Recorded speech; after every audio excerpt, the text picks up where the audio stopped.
Ladies and gentlemen, welcome to MetrObelisk Radio. Today we are doing a retrospective review of The Inglorious Bastards. And no, not the Quentin Tarantino film, the original that inspired his, which came out in 1978 by the same name. The only thing that Quentin Tarantino's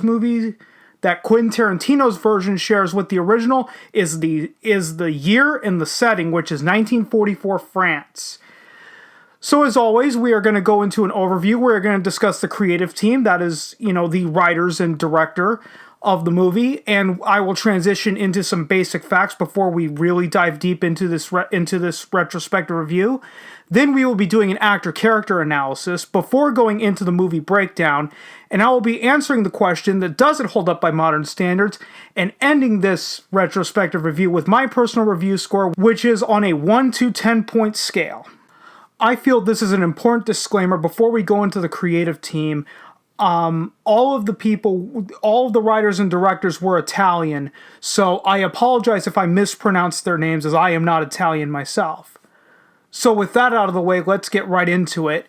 This movie was directed by Enzo Castellari, who would go on and direct Sinbad of the Seven Seas with Lou Ferrigno. And this movie was actually written by 5 different writers: Sandro Continenza, Sergio Grico, Romano Miglorini, Laura Toscano, and Franco Maratta. All of these names probably my American viewers aren't going to recognize, but for fans of the Italian film industry, or just my Italian listeners, are probably going to know exactly who Enzo Castellari and any of those 5 writers are. Now to transition into some basic facts about this movie before we go too deep into this, retrospective breakdown. This was obviously made during the boom of the Italian film industry of the late 60s up to the late 70s. The cut of the movie that we will be discussing in this retrospective review was put out by Severin Films on DVD and Blu-ray back in 2008. That's the 99-minute cut. For those who are wondering, there are actually 3 different cuts of this movie. The 99-minute version, which is the original. There was a 90-minute version cut specifically for other European countries like England. And there was a blaxploitation cut just called G.I. Bro that was only 76 minutes long because of one of the stars of this movie, and we will get into that in the actor-character analysis. But one of the better things that came from Quentin Tarantino's Inglorious Bastards was the release of this movie on DVD and Blu-ray, as it had only been previously released on VHS. If I can talk today, ha ha ha. And one last fun fact before we go into it: some of these scenes actually had to be shot differently at the time because of a terrorist group in Italy called the Red Brigade. The Italian government drafted a law that outlawed the carrying of firearms, even the ones that shot blanks. So the castle rescue scene and trade lab all had to be shot differently than what was in the original script, and I will get into further detail once we get into the movie breakdown of that. But with all of that out of the way, guys, let's get into the actor-character analysis.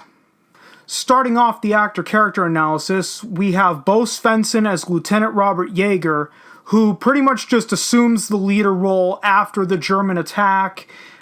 He's being sent to the prison for refusing to execute an order to kill.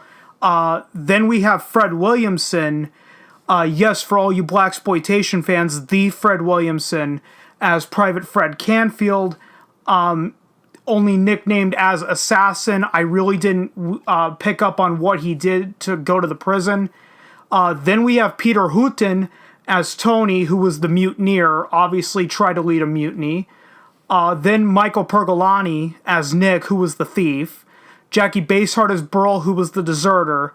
And Raymond Harmstorff as Adolf Sachs. I apologize, that name is really hard to pronounce for me. Who was a German escapee who eventually joins up with them. The only reason I'm not, detailing these characters any further is because, if I'm being 100% honest, The Inglorious Bastards, at least the original, was basically a B movie. So it's what you see is what you get. Now on to the actual movie breakdown of this retrospective review. The movie starts out with the prison transport that contains our heroes for the story. And along the way, the truck breaks down due to a flat tire. the tire gets changed, and that's when the Germans decide to attack.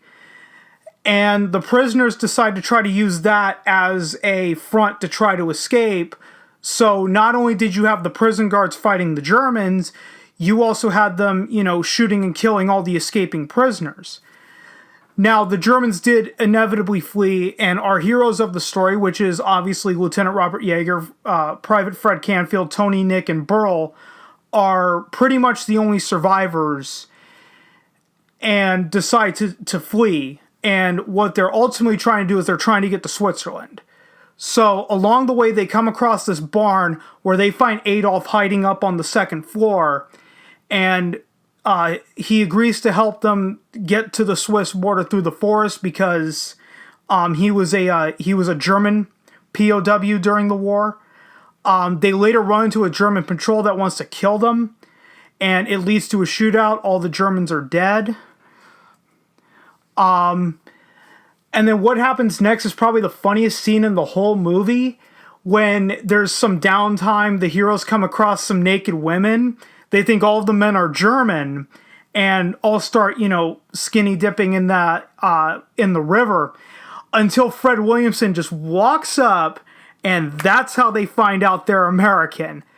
It's not because of Burl the long-haired hippie or the fact that none of them are blonde. Nope, it's Fred Williamson, and I'm pretty sure you guys are smart enough to put two and two together and know where I'm going with it. So the women decide that they run. They grab at the MP40s and start shooting at them. So then a little bit of time passes, and our heroes come across Americans disguised as Germans. The Americans kill Adolf, and obviously the heroes shoot back. And then Lieutenant Robert Yeager finds a certain calling card that the French resistance comes by to collect, and then he realizes, oh shit, we've stumbled into something. They don't know what it is. So later on, they find out that they stumble upon a plan to rob a train that's carrying a V-2 rocket because they want to get the gyroscope guidance system. So the bastards strike a deal with the American colonel overseeing the French resistance at this time that if they complete the job that they can go on to Switzerland, no fuss, no muss, done.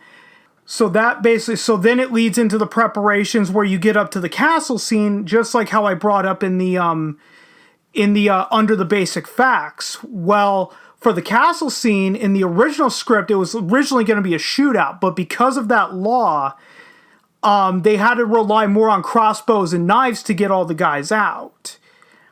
And then up to the train robbery. So in the train lab, when everybody's shooting at the train, they were only allowed to have one squib, which to my knowledge is basically like an exploding round in the shot. So what Enzo Castellari had to do is he had to throw out the empty shells, and the cinematographer had to actually start waving his hand in front of lights in front of the camera to give off the illusion that muzzle fire was being shot. So that law actually forced the filmmakers to find creative ways to highlight the sequence.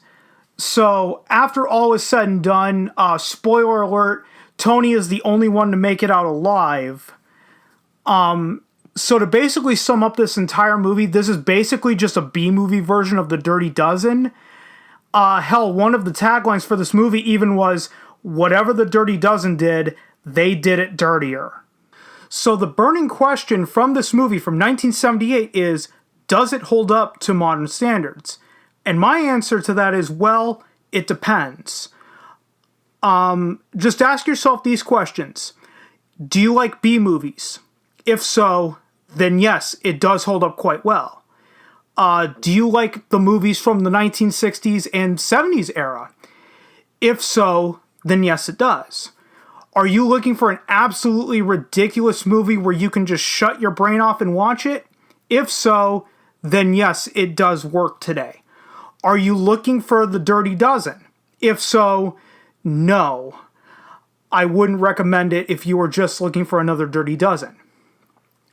Are you looking for an engaging story with engaging characters? If so, no. The original Inglorious Bastards is entirely plot-driven, and the characters are just there to serve the plot, which is fine because it totally works for this movie. If you want engaging characters with an engaging story, watch Quentin Tarantino's movie of the same name, which I will cover in a future episode of MetrObelisk Radio. I just don't know when.